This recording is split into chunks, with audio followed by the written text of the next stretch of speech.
Miz, thank you for speaking to us on Singapore Radio. Let me start by first getting your thoughts on the first ever Andre the Giant 30-man Battle Royal, which is taking place at WrestleMania. We know that you're going to be one of the 30 superstars in action, but more importantly, you have very confidently told the WWE Universe that you're going to win. Now, why are you confident of winning the first ever Battle Royal at WrestleMania? Because this is WrestleMania, and whenever WrestleMania comes around, whenever I say I'm going to do something, I actually do it. You remember WrestleMania 27 in the main event in a sold-out Georgia Dome? I had the WWE Championship. Everyone said I was going to lose. What happened? And not only did I retain the WWE Championship, but I retained it twice against John Cena in the main event. WrestleMania 28, I ended up winning again. WrestleMania 29, I win again. WrestleMania 30, guess what?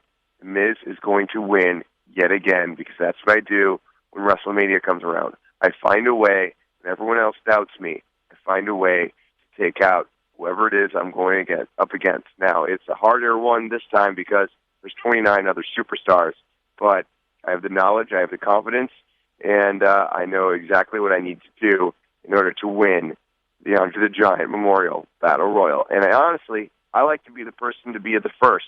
I like to create history, and that's exactly what I'm going to do. What about the Big Show? Will you somehow try and plan with a few of your buddies beforehand to get him over the top rope at the start of the Royal itself? Everyone always talks about the biggest guys in the ring and how they're going to do because they're the odds-on favorite. Why is the Big Show the odds-on favorite? Is it because he's so big?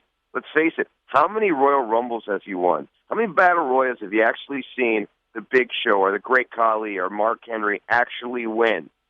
The fact is, I think he has a worse odds because everyone looks at him as the odds-on favorite and everyone targets the biggest guy and takes him out. So if you can get 5, 6, 7, 8, hell, I don't care, 29 other superstars to sit there and try and get the Big Show out, guess what? He's out of there. He's done. He's got a target on his back. That's not the best thing to have. Best thing you can do is literally be the person that no one's talking about. Now, Miz, just before we talk about some of the key matches at WrestleMania 30, how do you feel about seeing the likes of the Ultimate Warrior, Jake the Snake Roberts, and even Razor Ramon being inducted into the WWE Hall of Fame? I think it's absolutely incredible. I think this is one of the best Hall of Fames I've ever seen, especially because when I was a child, I remember painting my face, putting streamers on my arm, and cutting promos and running around the house like the Ultimate Warrior and having a blast. And I just remember that, and I love it, and I think it's amazing that I get to sit there and witness the Ultimate Warrior. I can't wait for the speech, to be completely honest with you. I mean, I'm hoping for something like, load the spaceship with the rocket fuel because the Ultimate Warrior is in the Hall of Fame. I mean, it's going to be absolutely mayhem. It's going to be crazy. And then you got Jake the Snake, you got Razor Ramon, you got Lita. I mean, you have all these amazing superstars that I watched, growing up, and I'm excited about it. And of course, Mr. T, I pity the fool. Now, what about the immortal Hulk Hogan returning to the WWE and his role as host of WrestleMania 30? I mean, you almost got into a fight with him on Raw, but you managed to get off pretty easy. But having said that, what can we expect from a man who headlined 9 WrestleMania events? Honestly, I think Hulk Hogan got off easy last Monday night, if I do say so myself, and Arnold got off pretty easy with me being in the ring. I mean, I got cheap-shotted, so that's basically what happened there. But let's face it, this is the immortal Hulk Hogan. I mean, anywhere that guy goes, everyone knows his name, knows exactly who he is. And, again, like a kid, I mean, I remember taking vitamins because Hulk Hogan told me to take my vitamins. I mean, this is incredible to have him back in the WWE and hosting our biggest event, the man that has main evented 9 WrestleManias. I mean, it's hard to main event 1 WrestleMania, let alone 9. Now, let's talk about some of the key matches. And of course, once again, the streak is on the line. 21-0 at WrestleMania, and The Undertaker is back in the squared circle. And his opponent this time is the Beast incarnate in the form of Brock Lesnar. In your opinion, do you think the unbeaten streak will officially end on April 6, 2014?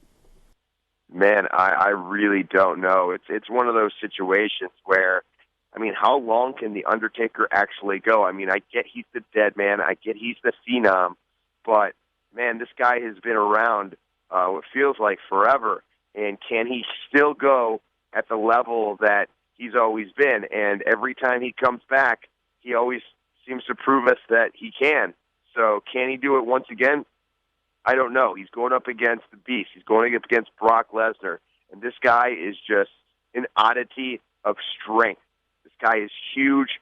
He's aggressive, and he's determined. And not only that, but he has Paul Heyman in his corner. Paul Heyman's not going to be on the losing side twice. I mean, last year was CM Punk versus, The Undertaker. He ended up losing. I think Paul Heyman's the type of guy that lives and learns and then makes up for it the next time. And, do I want to see the streak end? Absolutely not. Could it? Absolutely.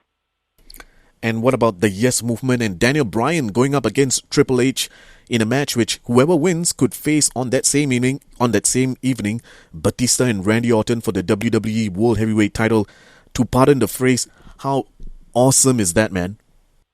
Yeah, that is, good for Daniel Bryan. When I was a pro of his back in the NXT days, I would say around 3 or 4 years ago, I taught him everything he knows. And now you're looking at him, being one of the biggest success stories in the WWE. And what a magical moment it would be if Daniel Bryan could take out not only Triple H, but Batista and Randy Orton to win the WWE World Heavyweight Championship at the biggest event of them all, WrestleMania, and just watching the entire audience, probably 90,000 strong, chanting yes, yes, yes. I mean, that would be an absolute moment for him. So I'm really rooting for him. Can he do it? You know what? It's going to be a tough battle because Triple H is one of the best in the ring, and not only that, that's our boss, man. Like, he can do whatever he wants and whenever he wants. To screw over Daniel Bryan, I mean, let's face it, he's done it time and time again, so what makes this any different? And in the Showcase of the Immortals, it's one of those situations where he's not going to want to look stupid. So Daniel Bryan has a big step in front of him. Let's just hope he can actually step up above it. And John Cena, he's up against Bray Wyatt, and we all know that the Wyatt family has been a major problem for Cena, so much so that they cost him the WWE title at the last pay-per-view, which was the Elimination Chamber. Who's your money going to be on for the win? I beat John Cena at WrestleMania 27. I know what it takes to actually go up against John Cena at the granddaddy of them all. And Bray Wyatt has another thing coming, man. He's never had a WrestleMania match.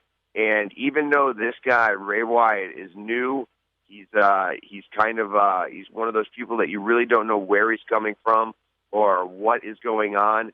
He's different. He's strange. People have said he's weird. The whole family is. Cena's got to watch out, not just for Bray, but he's also got, Luke Harper and Rowan, out there probably as well to watch out for. So it's almost like 3-on-1, and, Cena might have a bit of a problem with a guy like Bray Wyatt. And how about the main fight card itself, as Randy Orton and Batista will meet for the championship in a triple threat match, but man to man, does the Viper have enough to take down a man who's consumed by the hunger for recognition and the title, especially after a 4-year absence from the squared circle? Whenever you have a guy that's been away for a while, they can have one of two things: ring rust or a whole new motivation to come in and just take over the WWE. And I think that's exactly what Batista wants to do. And so Randy Orton's going to have his hands full, not only with Batista, but with either Triple H or Daniel Bryan. And, I mean, whenever you're in a triple threat match, your head has to be on a swivel. And you literally got to be looking over your shoulder at all costs because you never know where that other guy may come up and take you out.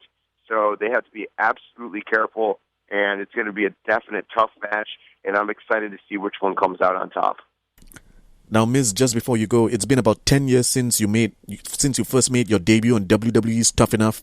You did headline WrestleMania 2 years ago in Atlanta, you mentioned there, and I was there in person with about 60,000 odd fans. You beat John Cena for the championship.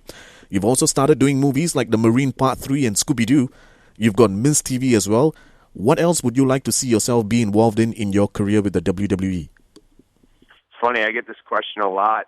I've done everything there is to do in the WWE. I mean, whenever WWE needs a commentator, they put me in. Where they need a panelist, they put me in. Where they need a host, they put me in. Whenever they need a movie star, guess who they call? And guess when they need a main event WWE superstar in that ring, they put The Miz in there because they know I deliver each and every time. Now, what's next for The Miz? To keep doing exactly what I'm doing. I'm going to be shooting another movie, Marine 4 Moving Target, in the upcoming month, as well as basically working my way to get to WrestleMania 31, where I can be in the actual main event. Because let's face it, that's every superstar's dream. You want that moment at WrestleMania. So what I see myself doing this year is winning the Andre the Giant trophy and then going on to motivate myself to get into the main event of WrestleMania 31. Miz, on that note, thank you very much for speaking to us on 9-3 Live in Singapore, and I'm sure I speak for all the WWE fans in Singapore.